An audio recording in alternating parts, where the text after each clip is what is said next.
વિદ્યાર્થી મિત્રો, હવે તમે ધોરણ 8મું પૂરું કરી 9મા ધોરણમાં આવી ગયા છો. અત્યારે કોરોનાની મહામારીને કારણે આપણે હવે ઓનલાઈન વિડીયોથી ભણવાનું છે. તેમાં ગણિત, હું PS કાવર, પ્રકરણ 1 સંખ્યા પદ્ધતિ વિશે આપણે જાણીએ. તો અગાઉના ધોરણમાં આપણે શીખી ગયા છે કે કોઈ સંખ્યા રેખા હોય તો એની વચ્ચે 0, આગળ 1, 2, 3 પ્લસ આવે, આ બાજુ 1, 2, 3 માઇનસ અને વચ્ચે 0, એટલે એક બાજુ પ્લસ એક બાજુ માઇનસ વચ્ચે 0. આવું આપણે સંખ્યા રેખા ધોરણ 8માં આગળ શીખેલા છીએ. આ સંખ્યા રેખા ઉપર જો આપણે એક બાજુ ધન બાજુ ચાલ્યા જાય તો બધી ધન સંખ્યા ભેગી થાય, અને ઋણ બાજુ ચાલ્યા જાય તો બધી ઋણ સંખ્યા ભેગી થાય, અને વચ્ચે ઊભા રહીએ તો 0. તો આના આધારે હવે આપણે સંખ્યામાં જોઈએ તો કેટલાક સંખ્યાઓના સમૂહ બને છે. તો એમાં પહેલો સમૂહ છે પ્રાકૃતિક સંખ્યા. પ્રાકૃતિક સંખ્યાઓ. આ પ્રાકૃતિક સંખ્યા એટલે શું? બધી જ ધન સંખ્યા, 1, 2, 3, 4, 5 અપ ટુ. અને પ્રાકૃતિક સંખ્યાનો સમૂહ n કહેવાય. n નેચરલ નંબર એટલે n. આ પ્રાકૃતિક સંખ્યા, આમાં બધી જ ધન સંખ્યા આવે, આમાં 0 ના આવે, ફક્ત ધન સંખ્યા આવે. અને બીજો સમૂહ આવે પૂર્ણ સંખ્યાઓ. પૂર્ણ સંખ્યાને આપણે W વડે દર્શાવીએ, હોલ નંબર. આની અંદર 0, 1, 2, 3, 4, 5 અપ ટુ બધી જ ધન સંખ્યા. 0 એક ઉમેરાય અને બધી ધન સંખ્યા. એનમાં ફક્ત ધન સંખ્યા હતી, W એટલે હોલ નંબર, પૂર્ણ સંખ્યા, એની અંદર 0 ઉમેરાય. ત્યારબાદ પૂર્ણ સંખ્યા W વડે દર્શાવવામાં આવે. ત્યારબાદ પૂર્ણાંક સંખ્યાઓ. પૂર્ણાંક સંખ્યાનો સમૂહ Z છે. આની અંદર અપ ટુ -3, -2, -1, 0, 1, 2, 3 બધી જ ધન સંખ્યા, બધી જ ઋણ સંખ્યા અને 0નો સમાવેશ પૂર્ણાંક સંખ્યા ગણ ઝેડમાં. યાદ રાખજો છોકરાઓ, આ પૂર્ણ સંખ્યા છે, આ પૂર્ણાંક સંખ્યા છે, અને આ પ્રાકૃતિક સંખ્યા છે. ત્યારબાદ આપણે એવી સંખ્યા જાણવાની છે, આટલી વસ્તુ તો તમે જાણો જ છો. અને ત્યારબાદ સમય સંખ્યાઓ. સમય સંખ્યા એટલે કે જો P અને Q પૂર્ણાંક સંખ્યા હોય, P અને Q પૂર્ણાંક હોય અને Q શૂન્યતર હોય તથા કોઈ સંખ્યા R ને P/Q સ્વરૂપમાં લખી શકાય તેને સમય સંખ્યાઓ કહે છે. આમાં અપૂર્ણાંક આવે બધી જ, P/Q સ્વરૂપ એટલે કોઈ પણ P/Q સ્વરૂપમાં લખી શકાય. એટલે P કેવો કીધો છે? P પૂર્ણાંક. પૂર્ણાંક એટલે કોઈ પણ સંખ્યા, પ્લસ માઇનસ જે હોય તે 0. પણ Q શૂન્યતર. શૂન્યતર એટલે શૂન્ય ના હોય, Q is not equal to 0. એટલે કે આ P/Q છે તો ક્યારે છેદમાં 0 હોવું જોઈએ નહીં. આ અશક્ય છે, માટે Q is not equal to 0. તો જેને આપણે P/Q સ્વરૂપમાં લખી શકાય એને સમય સંખ્યા કહેવાય. એની અંદર અપૂર્ણાંકો આવી જાય. આપણને અપૂર્ણાંકો એટલે ખબર છે કે અપૂર્ણાંક કેને કહેવાય? કે P/Q સ્વરૂપમાં હોય ને અપૂર્ણાંક કહેવાય. 1/2 છે, 3/4, 5/2. આ બધા અપૂર્ણાંક સંખ્યા કહેવાય. આને આપણે અપૂર્ણાંક સંખ્યા કહીએ.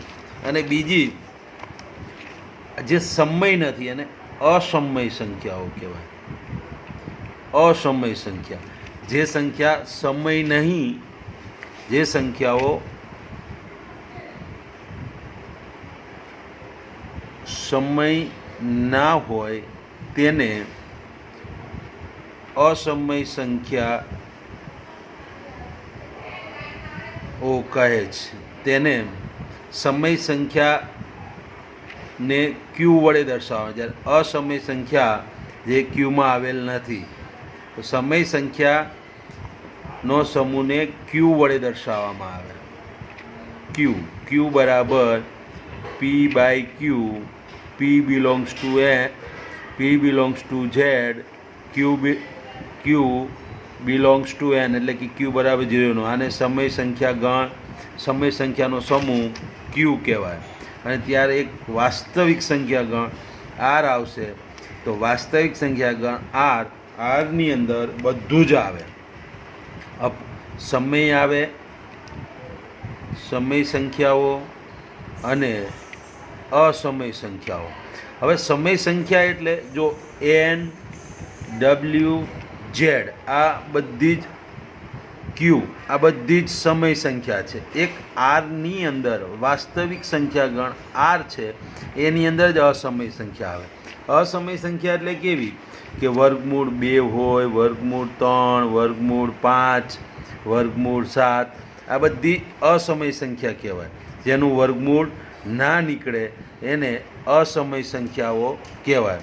એ વાસ્તવિક સંખ્યા ગણ આરની અંદર એનો સમાવેશ થાય. તો આપણે 4 સમૂહ થયા, 5. એક પ્રાકૃતિક સંખ્યા ગણ એન, ડબલ્યુ, ઝેડ, ક્યુ અને આર.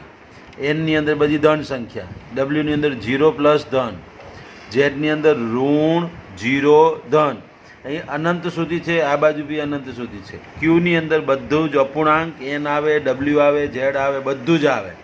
અને આરની અંદર 4 આવે. એટલે બધા જ આપણે વિચાર કરીએ કે એન એ subset W, W subset Z, Z subset Q, Q subset R. એટલે કે એન એ ડબલ્યુનો ઉપગણ છે, ડબલ્યુ ઝેડનો ઉપગણ છે, ઝેડ ક્યુનો અને ક્યુ એ આરનો ઉપગણ છે. હવે આપણે ઉદાહરણ 1 જોવાનું છે. તો ઉદાહરણ 1માં એવું છે કે નીચેના વિધાન સત્ય છે કે અસત્ય તે કારણ સાથે કહો. તેમાં પહેલું વિધાન છે ઉદાહરણ 1, સત્ય છે કે અસત્ય, કારણ સહિત ઉત્તર આપો. એમાં પહેલું છે દરેક પૂર્ણ સંખ્યાઓ એ પ્રાકૃતિક સંખ્યા છે.